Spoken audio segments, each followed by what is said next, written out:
My normal D&D haunt had gotten a tad overcrowded, and a few of the other players asked if I would be willing to run sessions at a new location. The new spot was 5 minutes further away, so no problem.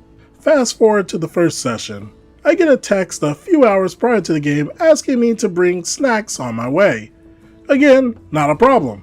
I typically bring something whenever I spend time in someone's home. First session goes slowly but smoothly as I introduce the cast, characters, and basic premise. Week 2, the host jokingly asks me to bring dinner for everyone, then passive-aggressively jokes about how chips and soda aren't really healthy and aren't really a dinner.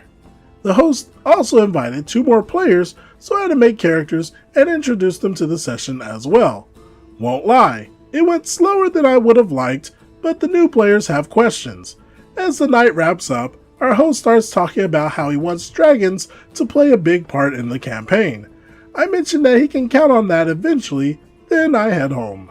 Week 3, I get sent a link for a vegan eggplant parmesan recipe an hour before the session, and the host tells me to make a 4th level character because he's DMing. I was a little confused about the recipe and a little irked because at this point I have about 3 weeks worth of prep finished. So when I arrive, there's also 2 people I have never met coming out to help me bring everything in.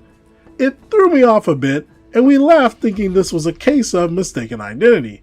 Turns out we were all there for the same reason.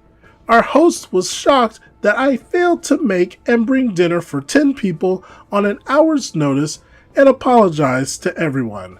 The session was definitely off as he had us all make homebrew dragon riders in his homebrew world. Then he pit us into some weird battle that, as far as I could tell, had absolutely nothing to do with D&D.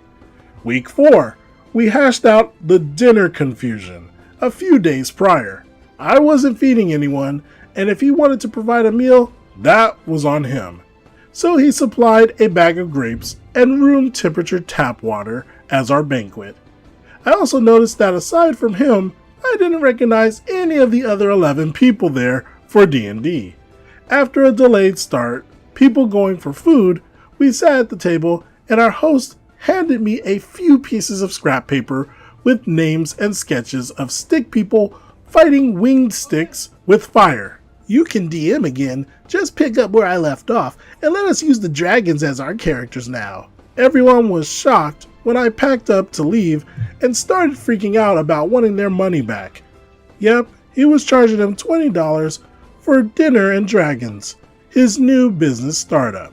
So the next morning, one of the attendees actually reached out to me.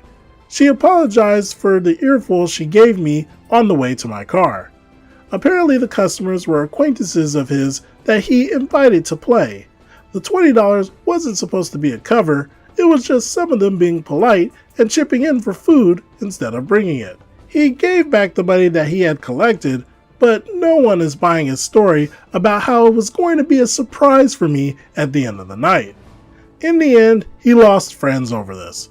The store owner, where my story began, has banned him from the store.